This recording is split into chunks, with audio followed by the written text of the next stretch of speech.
तो गुरुदेव नाम ललहाम जिनका सर्व मंगल धाम है।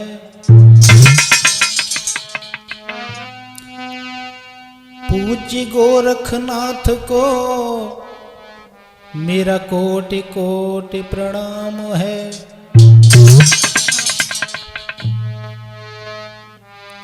श्री राधा के पति तुम्हें हम नमन करें हर बार। कृपा दृष्टि निक कीजिए शरण जितेंद्र कुमार। तो भक्ति भजन भावे तुम्हें और हे देवन के देव। दास सभा में टेरता कैलाशपति महादेव। आ जाइए दोस्तों, थोड़ी देर कथा में गौर करते हैं और भगवान की चर्चा करते हुए, भक्त और भगवान की चर्चा होते हुए व्यास नंदन श्री सुखदेव जी समझाते हैं, हे राजन परीक्षित, कथा में बैठने के उपरांत में कुछ बातों का ध्यान रखना चाहिए। और किन बातों का ध्यान रखना चाहिए? तो कवि कहता है, क्या कहता है?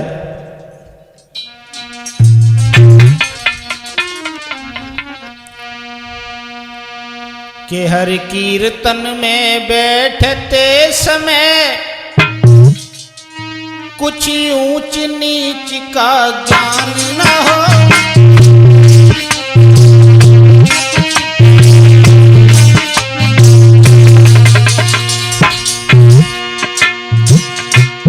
भगवान की चर्चा हो रही हो, भगवान का भजन हो रहा हो, भगवान का सत्संग हो रहा हो, कुछ बातों का ध्यान रखना चाहिए। किन बातों का?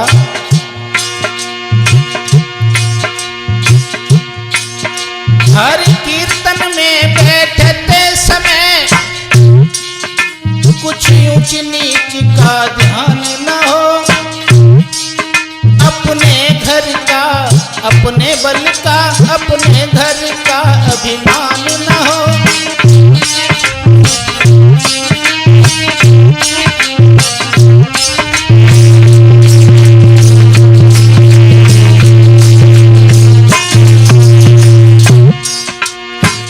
ऐसा ही नहीं भाइयों, क्योंकि भगवान का भोजन ही अभिमान है।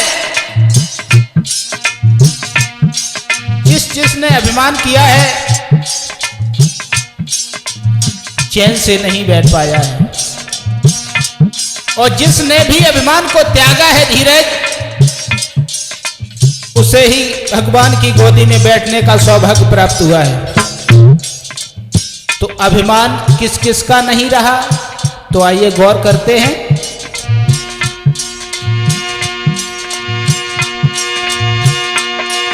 अभिमान किया था रावण ने, दशकंदर रावण। अभिमान किया था रावण ने, सीता माता को चुराया था। सोने की लंका को उसने खाक में तभी मिलाया था।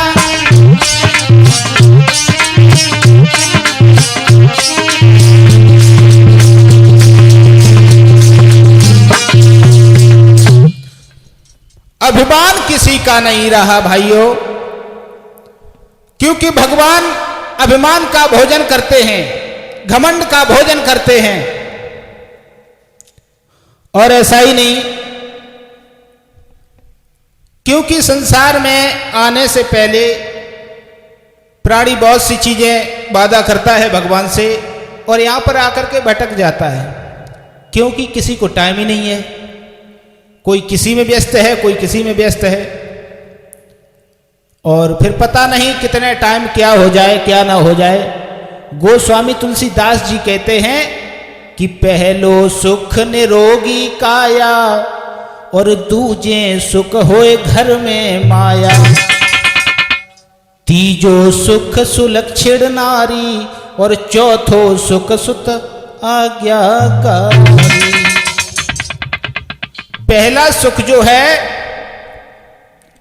निरोगी काया, जिसके शरीर में कोई दिक्कत नहीं है, कोई परेशानी नहीं है, दौलत उसके पास हो चाहे ना हो फिर भी वो सुखी है।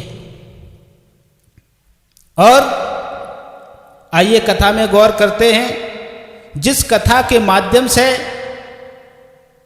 बहुत से बड़े बड़े पाप धुल जाते हैं, वही भगवान और भक्ति की चर्चा, पवित्र कथा को लोग सुनते हैं, पढ़ते हैं, तो वो दुनिया की बाधाओं से, उलझनों से, दिक्कतों से हमेशा दूर रहते हैं।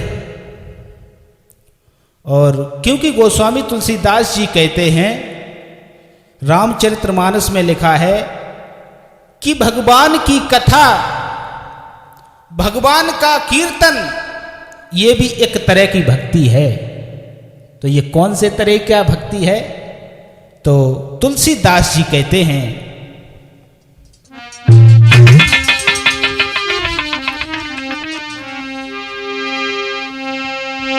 कि प्रथम भक्ति संतने कर संगा,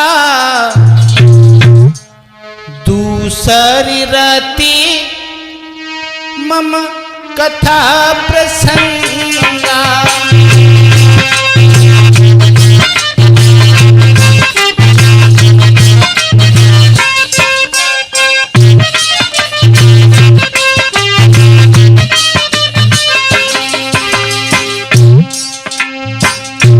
भक्ति तुलसीदास जी कहते हैं,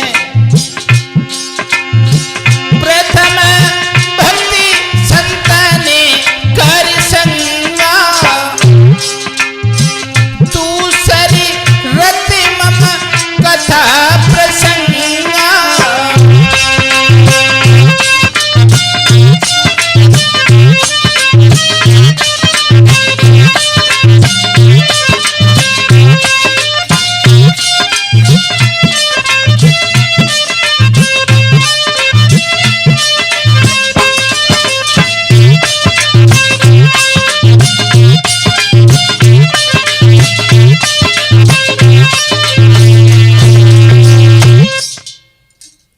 ऐसा ही नहीं भाइयों, गोस्वामी तुलसीदास जी कहते हैं कि प्रथम भक्ति संतन कर संगा और दूसरे रति मम कथा प्रसंगा। पहली भक्ति जो है संतों का आदर, संतों की सेवा, और दूसरे तरीका की भक्ति बताई गई है। लेकिन पहले तरीका की भक्ति यही बताई गई है कि संतों का आदर करो, संतों का सम्मान करो। और दूसरे तरीका की भक्ति यह है जो भगवान कथा, श्रीमद् भागवत कथा सुनने को मिले। कलयुग के दोषों से बचने के लिए भगवान की कथा ही बताई गई है। और ये जरूरी नहीं है कि हम लोग पूरे दिन कथा बैठ करके ही सुने। रविंद्र शास्त्री जी, ये नहीं बताया गया है कि हम लोग पूरे दिन कथा बैठ करके ही सुने। बोले एक घड़ी आधी घड़ी आधे में उपने आधे, जितना समय मिल जाए कथा में बैठने का उतना बहुत है। और आइए देखते हैं, गोस्वामी तुलसीदास जी कहते हैं धर्म क्या है और पाप क्या है। तो गोस्वामी तुलसीदास जी ने लिखा, क्या लिखा धर्म और पाप के बारे में?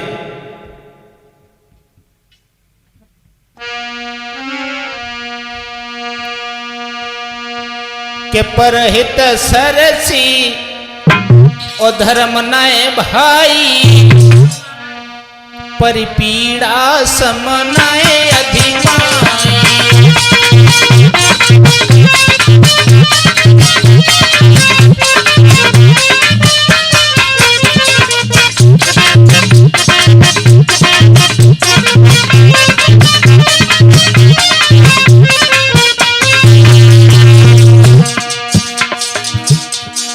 क्या लिखा बाबा तुलसीदास जी ने?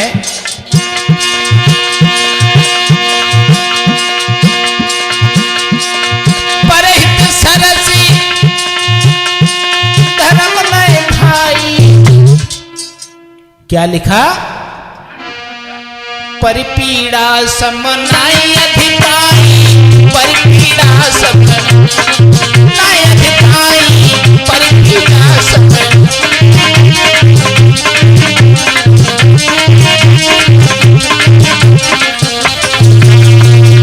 बोले परहित सरस धर्म नय भाई, और परिपीड़ा सम नाय अधिपाई।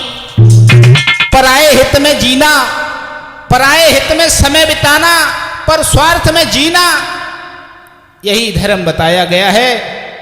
और दूसरे की आत्मा को बिना मतलब में दुख देना, इसी को पाप बताया गया। धीरज।